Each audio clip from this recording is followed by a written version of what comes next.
Hello everyone, welcome to this short video lecture in respect to the examiner's report for June 2013 for P7 Advanced Audit and Assurance. So what we'll do today is take a quick look at both the general comments from the examiner and also the feedback on question 1 on the June 13 exam. So in terms of overall comments, the examiner believed that the performance overall was still unsatisfactory and performance still has to improve in the future. Anyway, the exam had two sections. Section A, which had 2 compulsory questions, and Section B, which had 3 questions, and you had to choose 2 out of those 3. The paper itself is 3 hours long with 15 minutes reading time. So an interesting point even at this stage of your studies is to try and think about timing and trying to think about breaking down those marks and those times and ensuring your time for each question is correct. In terms of the examiner's comments for this setting, that the examiner didn't believe though that time pressure was an issue, but did believe that there was a lack of knowledge and poor exam technique that led to candidates not doing as well as they would have hoped.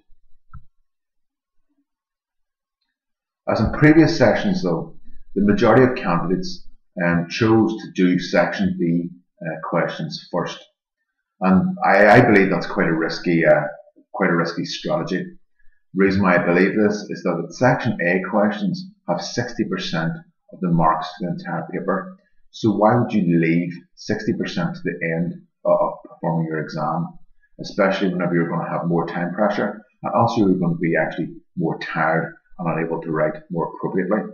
So therefore what you should do is answer Section A questions with question 1 and question 2 first, whenever you're more fresh and you've got more ideas in order to gain the vast bulk of the marks earlier on in the exam setting.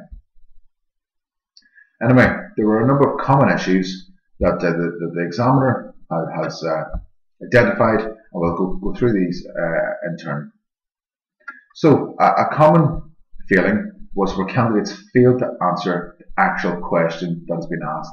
So therefore what I would suggest is that whenever you're answering a question is to read the question requirement first before you read the main body of the question.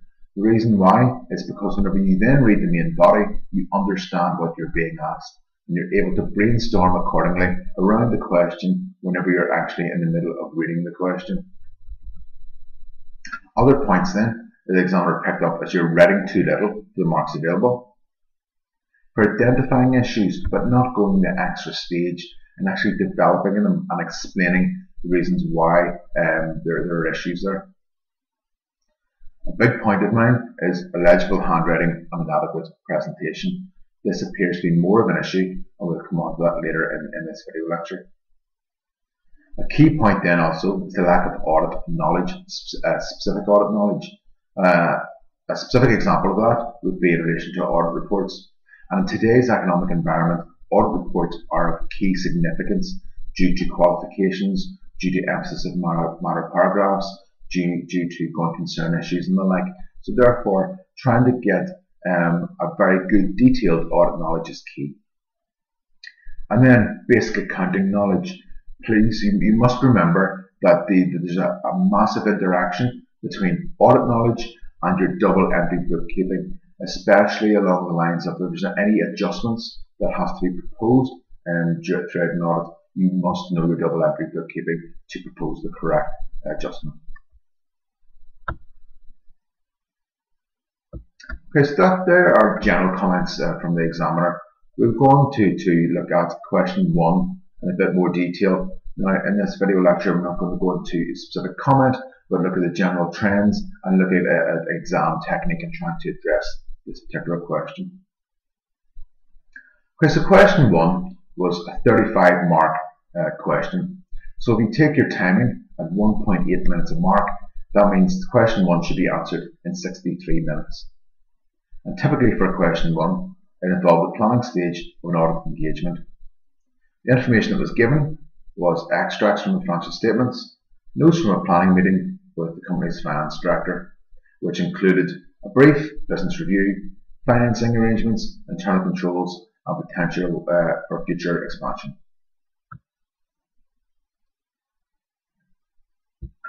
So as this style actually appears quite regularly in the exam paper, this question was actually answered quite well by candidates, but there were a number of common problems. So requirement A was for 24 marks.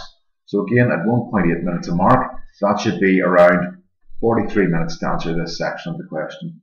And you were asked to perform analytical procedures and to evaluate the audit risks, and then identify any additional information that you would ask the client as is the auditor. It was reasonably well attempted. Most candidates spotted the going concern risk, which in today's environment, as mentioned, is a key risk, so therefore it's very topical. Okay, the majority of candidates also spotted the inherent weaknesses in the internal controls regarding payroll. They identified the issue regarding provisions, regarding revaluation of property, and also the classification of leases. So therefore, the majority of candidates had identified those main risks. However, to perform well, there were less obvious audit risks that, if developed, would have gained you a lot more marks in this particular question.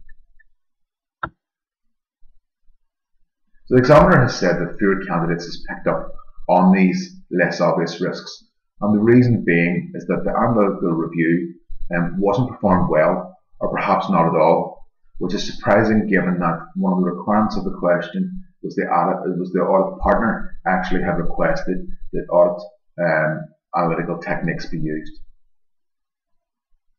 So one of the less obvious elements would have been if you identified stock turnover on this answer called inventory days, and the risk that would have identified would have been the risk of stock obsolescence. Also, a number of other calculations that could have been performed to show trends was that there were deterioration in margins and also interest cover. Again, would strengthen the argument that there were going concern problems, especially regarding interest cover, that you may not be able to service the debt, and that's primarily bank debt. However, it's important to note that asking just to perform analytical procedures and candidates just to analyse trends isn't necessarily the right approach. Remember, analytical procedures involves looking at variance analysis, also looking at ratios, but the key aspect is then to take a stand back and ask, okay, what are these analytical procedures showing me, and then identifying and explaining risks from those calculations. The examiner actually mentioned that candidates calculated trends and ratios and didn't then use them within the written part of the answer, which in itself is a waste of time. It was surprising that some candidates had no analytical review at all, therefore not picking up those valuable key marks. However, there were areas of audit risks that were generally well dealt with and included going concern. As mentioned, this was identified by a lot of candidates. However, the key aspect in this regard is not only just to identify the risk, but to explain the reason why the risk is there and why this is so important. So for example, regarding going concern, that should have been taken a stage further, and the financial implications in terms of the audit report and in terms of disclosure within the financial statements should have been discussed. Next section, or the next point, is the provision for fine payable. Again, a lot of candidates didn't actually understand whether the increase or decrease in provision should be included in expenses. Again, that's highlighting the point to remember your double entry bookkeeping. The next point then is development costs. A lot of candidates did answer this part of the question well, but didn't necessarily identify that there could be some elements of development costs that didn't meet the required criteria for capitalisation, therefore should be expensed.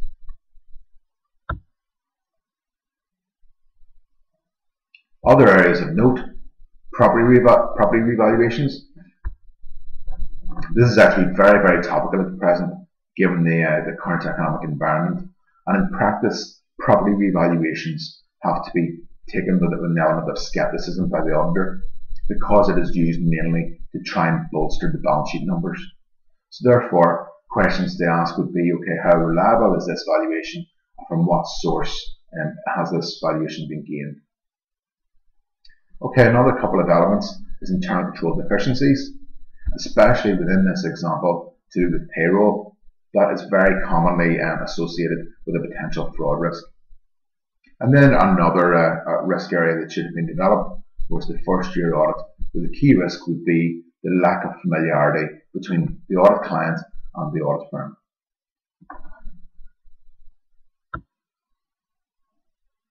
So the examiner has also picked out some issues that were not perhaps tackled and were less evaluated. Okay, so in terms of trends and their implications, this is harking back to analytical procedures, where most candidates did calculate trends, they actually interpreted them incorrectly. For example, where the trend indicated the potential understatement of expenses, whenever it's identified that it should have been an overstatement, and vice versa. So the key to that is to understand and to get your calculations for the ratios correct and interpret them in the correct manner. The bottom two examples, again, are quite interesting. The change in accounting policy. Many answers suggested that property revaluation was the change in accounting policy, but didn't actually note that there was a previous revaluation reserve in the prior year numbers. And then also taxation. Taxation is one of those areas that is frequently left out of any candidate's exam paper. However, it's one of those areas that if you include that particular topic and explain it in a relevant manner, you can get valuable key marks.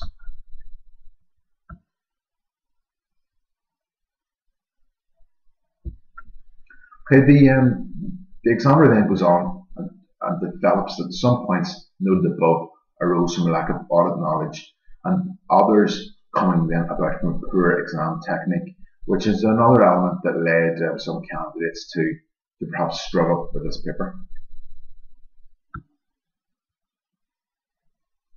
So poor exam technique.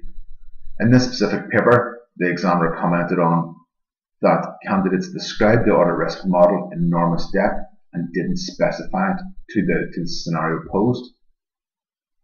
That candidates then spent a lot of time discussing client acceptance matters in terms of a first year engagement. However, audit risks was what they were being asked upon. In terms of analytical procedures, some candidates calculated numerous ratios, but with no application to the scenario at hand. Concentrated very much on going concern, but didn't mention any other risks. And then also repeated long sections of wording from the question requirement, which again gained no marks whatsoever, again perhaps wasting time. So in terms of looking at this question, not only was the lack of audit knowledge a key concern, but actually approaching the question and approaching and structuring your answer in an incorrect manner. Okay, so requirement B then, in this question, asked the candidates to discuss any ethical issues, and this was for 8 marks. Many candidates were comfortable with this, and the answers were satisfactory. So in terms of any ethical issues, you must remember there are 3 stages in terms of answering any ethical issue question. That is number 1, to identify and explain the threats. Number 2, evaluate the significance of that threat.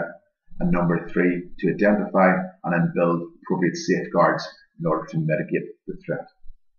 And the ethical issues in respect of this question were very well answered, and the issues that were most commonly dealt with were conflicts of interest, confidentiality, self-review and advocacy threats. However, some candidates did identify the threat, but didn't go the next stage and didn't identify recommended actions or safeguards that should have been taken by the audit firm. So again, remember to detail adequate safeguards. Also, candidates discussed ethical issues that bore no resemblance to the audit of the financial statements. Specifically, candidates discussed whether it was ethical for Parker Co. to develop a new organic product range. But remember, that's of no significance to the audit of the financial statements of that company.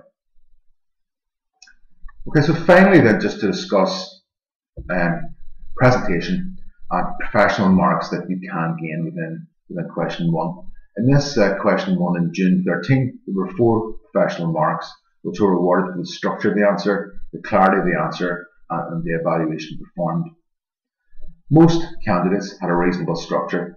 That is, they were asked for briefing notes, so they presented them in a manner that was according to briefing notes, therefore having headings and having subheadings. What would be recommended would be you would have your headings as up in terms of the briefing notes, but you could include your calculations in one section, you could include your analysis in another section, and conclusions in a final section. But again, it's very important to understand that having clarity in your presentation is key. A final point that has been mentioned by the examiner was that of illegible handwriting. And just to remember that if the examiner cannot read your handwriting or your answer, you're not going to gain any marks. So therefore it's important, especially towards the end of your exam script, you're becoming tired and you're becoming under time pressure, still keep your handwriting in your presentation very neat and clear. Again, it gives you that advantage, hopefully, to try and gain a couple of more marks. So thank you for listening to this video lecture. Hopefully there's been of some benefit and it pointed out some useful points that you can use moving forward. So thank you and all the best for your studies.